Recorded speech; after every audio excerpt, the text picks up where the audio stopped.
Таразда түнде жасырын жұмыс істеген дәмхана иесі тексерушілерге есігін ашпай қойды. Шенеуніктер кафеге арнайы жасақ шақыртып, есігін бұзып кіруге мәжбүр болды. Карантиндегі Тараздың түнгі өмірімен Данияр Әлімқұл танысып қайтты.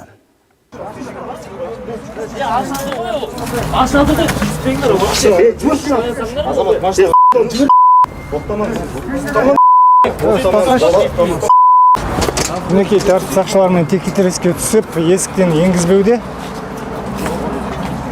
Кәсіпкермен жарты сағаттан аса жұмысқан тексерушілер амалсыздан арнайы жасақ шақыртты.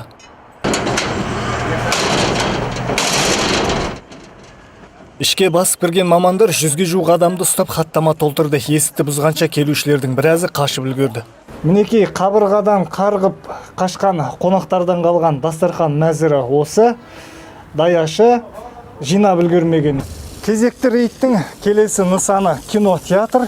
Бірақ есігі тарс жабық, алайда ауласында көлік қарасы көп екені көрінеді. Ашпасаңдар есік бұзылады деп ескертілген кинотеатр егесі тексерушілерді көрермені жоқ залды көрсетіп алдамақшы болды. Жасырын залда 80-нен астам адамның бары анықталды.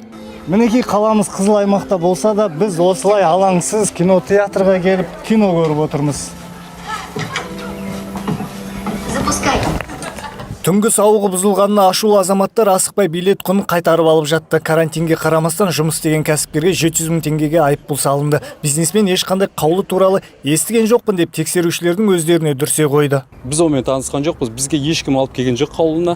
Ешкім ескерткен де жоқ бізді. Бұл кісілер әділетсіз, потому что бір жас жоқ адамға келіп тиісе береді. Біз енді өзімізге тиесілі жұмысты жасадық.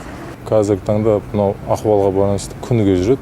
Күшейтілді түрде 4 группа 4 жақтан жүреді. Осылайша Enfashion кафе мейрамханасына да 640 мыңға айыппұл ақысы толтырылды. Жауаптылар ережені ескермейтіндердің аз еместігін айтады. Ал аймақта ауру көрсеткіші тәулігіне 100 адамнан асты.